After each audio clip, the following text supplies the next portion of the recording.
Hi there, everybody. Welcome to 2020, The After Show. I'm Deborah Roberts, and thank you so much for taking some time to be with us today to take a deeper look inside our latest 2020 episodes. If you saw it, it was a riveting program, and if you didn't, we're going to break it down for you now. It was called Footprints in the Snow, and it centers around Ashley Schwalm, a mom of 2 kids, an interior designer. She had a lovely marriage, it appeared, to respected fire captain James Schwalm. The family lived what looked like an idyllic life next to a ski slope of all things, so sort of a basic winter wonderland existence. And that's where she met her husband, by the way. She and James fell in love in this ski area. But on January 26, 2023, what appeared to be a fairy tale kind of life really became a nightmare. Ashley's body was found burned beyond recognition inside her car at the bottom of a ditch. Well, of course, investigators initially thinking it was an accident thought this was just a tragic, horrible story, and they quickly discovered that it was not an accident,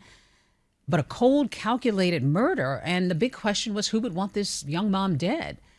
And how did they zero in on their killer? Well, now we're going to take a good look behind the scenes of how this investigation played out and how the snow played a pivotal role in their investigation. And there's also some material we're going to tell you about that you didn't get a chance to see in our 2020 piece. So JuJu Chang, my colleague, is here. Hi, JuJu. Hi, Deborah. Welcome to the podcast. You and I are always talking in the hallway about what we're working on, what story we're working on, and invariably you have one that just really grabs my attention. Oh, you're sweet. I mean, honestly, this story represents so many of our producers out in the field gathering information, but it is really at its core the story of a sort of picture-perfect marriage that maybe wasn't so perfect after all. This couple living by the ski area, and she's an interior designer, he's a firefighter, they have 2 children. When you first heard about this story, and I should say, it took you to Canada. I covered one in Canada years ago. We don't often go to Canada to cover stories, but this one was just so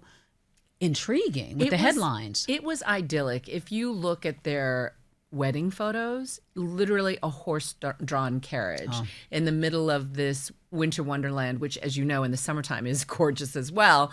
And they considered their ski house a 4 seasons paradise. I also got to travel to the Bahamas, where Ashley's dad lives and spends a lot of time. In fact, that's where he got the news that his daughter had died in this fiery car crash. And really what unfolds is the sort of slow peeling away the layers of this mystery. It involves texts, it involves betrayal, it involves incredible forensics. It's one of those riveting shows that has it all. Let's get a sense of our victim, Ashley. What did you learn about her? She was 40, just a couple years older than her husband. Absolutely. You know, I talked to her dad, her sister, one of her best friends, and they paint a picture of her as, you know, that cliche, she lit up a room. Well, she literally lit up the room and was the life of the party. She would dance on tables and celebrate, and she was the kind of mom that people would refer to as the fun mom, who would get on the floor and play with her kids. And you could tell that she just had one of those magnetic personalities. She was a talented interior designer and really devoted to her family. And then what about him? Because, he swept her off her feet, her family told you. Yeah, and he was one of those, again, like straight out of a postcard. He would do public service announcements on fire safety, and he would be rappelling down the building and have his 6-pack abs out. And everyone thought they just had the perfect, charming life. In fact, they called them the $1 million family. 1 boy, 1 girl, perfect little house, perfect, but not so perfect after all. Yeah, not so perfect. And we discover this all the time in stories you and I do, especially when there are couples who people say seem to have a great marriage. Behind the scenes, sometimes there's something else going on. And in this case, there was trouble in their marriage. Literally trouble in paradise, right? Yeah. And so I think part of it was she was also exceedingly close with her sisters. And, we've talked about sisterhood.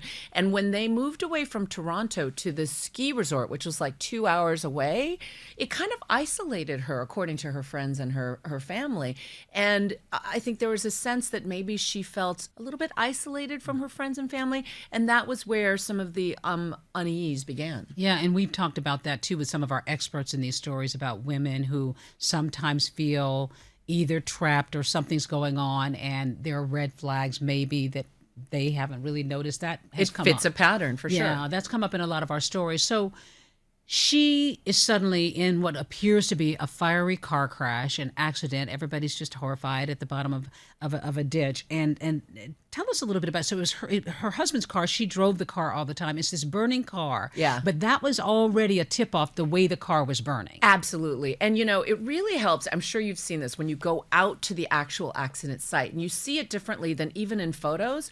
And what you notice is that whoever was driving the car, I should say, drove right off the road. Yeah. It was a slow, between a guardrail and trees, and it was a slow speed crash. And so the question was, how did it burn so hot and for so long? And clearly the firefighters who approached on the scene thought it should have been out by now. The fact that there were accelerants on the scene was an immediate tip-off to, red flags. This wasn't just an accident. So tell us a little bit about that, because I found that kind of interesting when you and I were talking about that earlier, that the car was burning beyond, like typically, I guess, if it's an engine fire, it is something that goes out pretty quickly, but this was kind of a stubborn fire, but that immediately set off some signals for them. Absolutely. When you go out to the scene, you still see the charred trees, and when they found that there was a body inside, it was burned beyond recognition. So it was really difficult for them to get the clues. What they did was something that forensics, really, modern day forensics really are fascinating. They lifted the entire car and they took it to Toronto, again, 2 hours away, to a center called the Center for Forensic Sciences in Toronto. And they didn't want to lose any of the forensic evidence in the car. And so it was inside this center that they removed her body. They found traces of gasoline on her socks. They found, and then they did an autopsy to reveal the cause of death.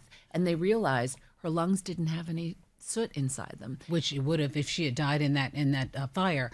But that's so interesting, though. They took the crime scene to them. Exactly. And oftentimes, they're processing right there on the scene, but they took it someplace to control everything they got. That was fascinating. Exactly. The entire car was a crime scene. Yeah, so she didn't have any soot, and and this is within days of having found her body. So they immediately know that this was no accident. Now they know that they're looking for a killer. And she was not in the driver's seat, right? Exactly. She was found in the well of the passenger seat. And they look at video, obviously, and the investigators do what they always do, is they talk to the husband, they talk to friends, they talk to people who might have seen her. And her husband immediately comes up with an alibi. I was walking my dog. I went, here's the video camera. Let me show it to you. Let me show you the text chain that I had with her, explaining why she was going on this bizarre early morning hike in the middle of a snowstorm at 5 o'clock in the morning. I mean, it was just, some things just weren't adding up even before they were looking at the car. So when they reached out to James to tell him that what they suspected, and obviously that his wife had died, their radar went up pretty quickly. I mean, and this happens a lot. You and I see it, whether we see it in the investigative video or this tape when they sit and they interrogate people. But their radar went up pretty quickly with him. Absolutely. But I find that good investigators, and these certainly were the best of them, they don't want to rush to judgment. So they are being very careful to not close off any leads, and they're talking to everyone. They're bringing up every kind of possibility. But they kind of said that Jamie was too quick with the answers, had too many explanations. There was a text. There's the smell of gas is in the back of my car. So there's texts explaining everything, right? Almost too neatly. Almost too cleanly. Yeah. So police find her in her car in a ditch, and initially they think it's an accident, a tragic car accident. Absolutely. And there's really no reason to think anything's amiss other than it is a sort of pre-dawn hike. And supposedly she left her 2 young school-age kids at home while her husband was out on a dog walk. And again, when he gets called in by the police, he immediately says, I went on a dog walk. Let me show you this video surveillance of me leaving the house. But what they later discovered was that was just a ruse. The next big clue was a 911 call that came in. A teacher of one of the children said she had concerns because the daughter said, my mom fell down the stairs and she was worried. And the teacher said, I think maybe you should do a wellness check because she asked the child, did your mom drop you off at school? Have you seen her? And she said, no. And that was their indication that something was wrong in the marriage. JuJu, you and I do so many of these stories where text messages, phones, the towers, the cell towers reveal a lot. The sort of the technology forensics play a part. And once again, it did in this one when you're talking about the messages that he had sent, and they started to examine these text messages, and they began to see that they were a little weird, and one of them in particular. Exactly. There were a number of them that were odd. The other thing that plays out is that there are surveillance cameras, right? Always a surveillance camera. There's always surveillance cameras. But in this one, it was the opposite. Instead of capturing somebody, they failed to capture him. The police asked him to chart out the dog walk because it was the perfect alibi. It took him an hour to do this dog walk, right? But what they realized is when they canvassed the neighborhood, they took the same walk and they found themselves on 8 cameras. But how come he wasn't on a camera? But he was a ghost. Yeah. He was not captured by any of those cameras, which really blew a hole in his alibi. So the technology played a kind of a negative, it proved the negative, right? But the texts were really almost too orchestrated. There were she explains, for example, I'm sorry we got in a fight last night, which would have explained why the children heard shouting and the ultimate fight that they had the night before she disappeared. But that also raised alarm bells with the detectives because it tipped them off. There was fight. There was trouble in paradise. Yeah. It almost seemed too orchestrated. Well, you mentioned the 911 call, which also had to be troubling for investigators. So there was a lot here for them to start looking in the home and looking at the husband, JuJu. Well, don't go anywhere, and don't you go anywhere, because when we come back, we're going to dig deeper into the forensics of this investigation. And you're going to talk to us a little bit more about the unique way that they were able to sort of like process this crime scene and kind of put these pieces of this puzzle together. So stay with us. You're going to want to hear all of this.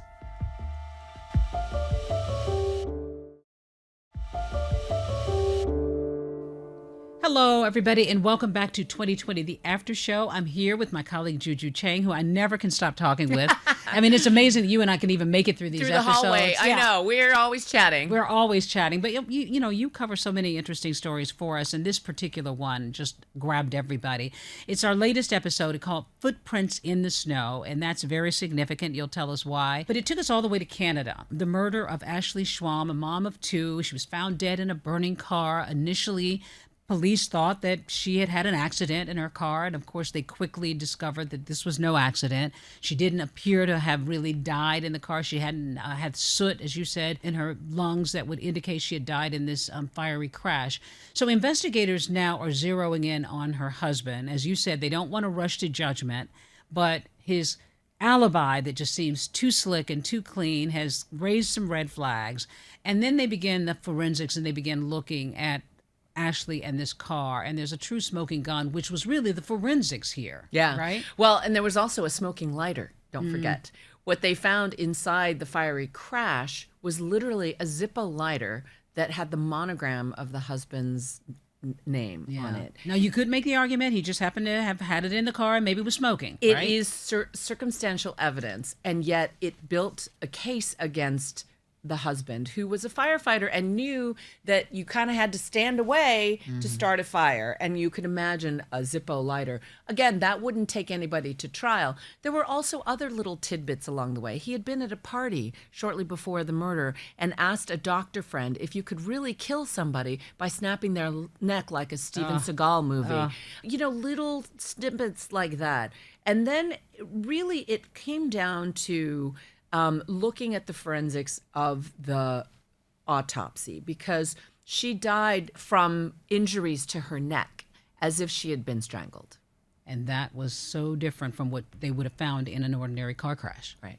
Not smoke inhalation, not, injuries from a car accident. And those footprints in the snow were a key indicator, because when the first person came up and dialed 911, they took some iPhone photos thinking, I'm going to document this. And you don't realize what you're looking at initially, but what they saw were footprints in the snow away from the car crash, meaning somebody else was in that driver's seat. Really telling. And that is what really lit the investigation. What was fascinating to me in your piece was, as we said earlier about the lab and the forensics, and they had a unique way of kind of peeling away the layers in this story. And I think so many viewers now are fascinated by the forensics because, that's the high-tech part of our lives now, and so revealing in so many cases. And this lab had a unique way of taking a look at this evidence. Absolutely. They brought the entire wreckage, it completely into this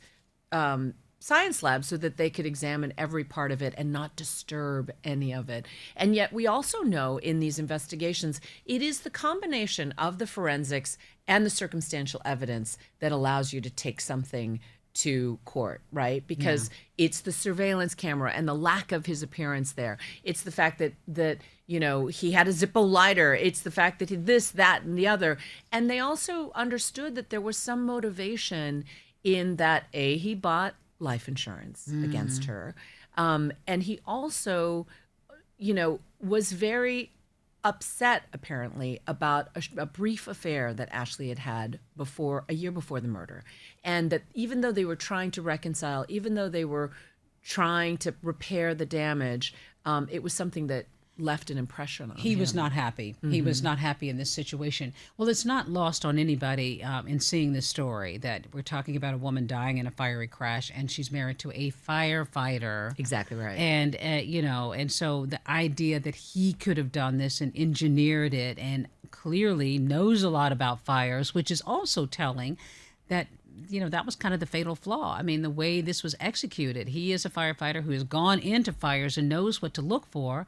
And sure enough, it winds up revealing so much about him. And the other part of the surveillance cameras is part of his plot was to pre-position his car. He put a backpack on. He may have even been wearing, according to investigators, one of those firefighter suits to be fire resistant in case. He then is seen in another surveillance camera running away from the scene with a backpack on, running. And they're like, who is that figure? And then they see his car driving away from the pre-positioned location.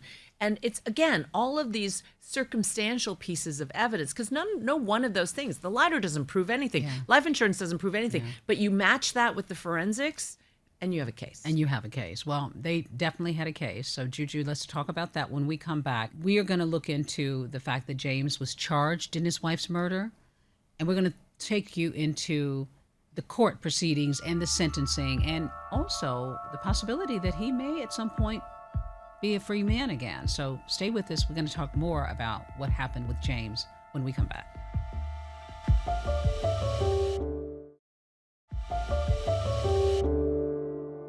Welcome back, everybody, to 2020, The After Show. I am talking with JuJu Chang here about her most recent report, Footprints in the Snow. And this one just had so many of us not only talking but scratching our heads. The wife of a firefighter, 38-year-old James Schwalm's wife, Ashley, was found dead. And ultimately, police were able to zero in on him as the killer. He was the one who killed his wife and tried to cover his tracks.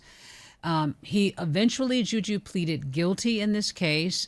His kids would have had to testify potentially. So I guess presumably everybody wanted to spare them that? Absolutely. And because both their son and their young daughter were ear witnesses or eyewitnesses to events that led up to the murder. So the daughter reported to the teacher that she heard her mother fall down the stairs and she was worried.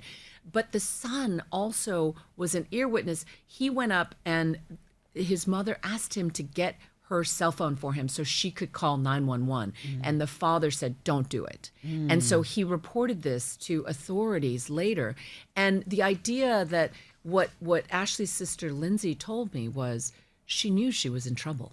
She knew that this was turning dark. And so the fact that her son would have to have testified to this fact would have been something that clearly the family wanted to spare the entire family. Yeah, it would have been traumatic for everybody involved. Well, he was charged with first-degree murder, but then he pleaded to, what was it, second degree? And the Canadian legal system is slightly different than the U.S. system, but he could be eligible for parole in 20 years. That's what I think really floors us. I mean, in the U.S., we are more accustomed to stiffer sentences, but in this case, it's a little different.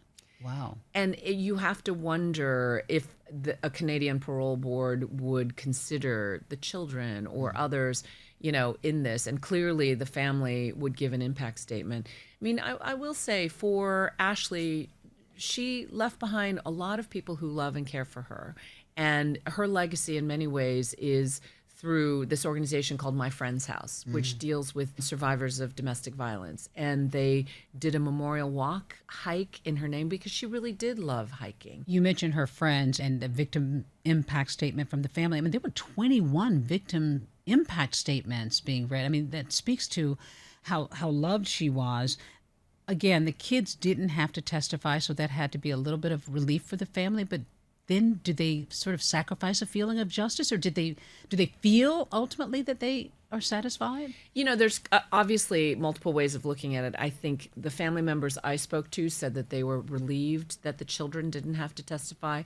They felt that ultimately the punishments would have been similar, even between first degree and second degree, so that the sentence itself was not that huge a factor for them.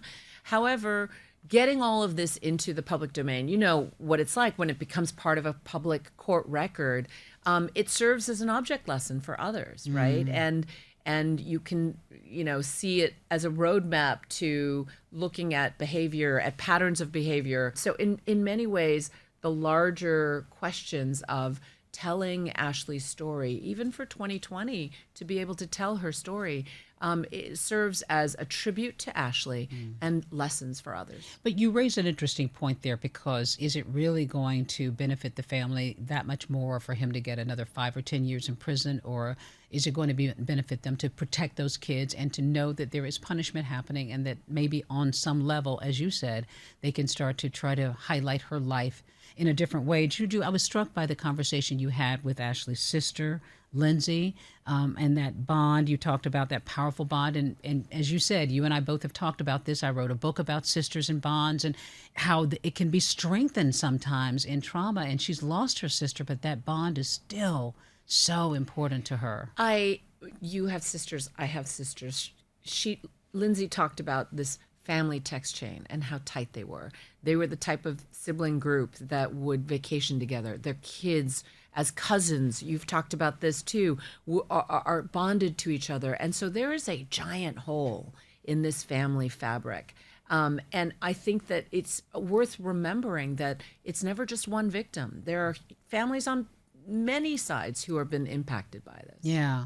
James actually ultimately did make some kind of a statement. It seemed like he was taking responsibility. I think he said words to the effect of, I deserve the punishment that I'm getting. And it's hard to know what's in somebody's heart, but clearly he's got a lot of time to think about it. Yeah, clearly. Well, this story is one filled with emotion and filled with intrigue. I mean, especially when you think about the investigation and how police were able to put this puzzle together. I always marvel at how this happens, but I also am just like perplexed how this keeps happening. And we keep doing these stories. But again, as you said, we highlight moments there that might be helpful and a warning to other women. JuJu, it was such a great story. So fascinating. Thanks, Deborah. Thank you for bringing it to us as always. And we should tell you that if you are experiencing abuse, you can get help by reaching out to the National Domestic Violence Hotline for confidential support 24/7, 365 days a year. And there's a phone number for them, 1-800-799-7233. So important. It might save a life. Well, watch us now for our latest 2020 episodes. Of course, you can always find us on Friday nights on ABC, and you can stream episodes just like this one anytime on Disney Plus and Hulu. Take care, everybody.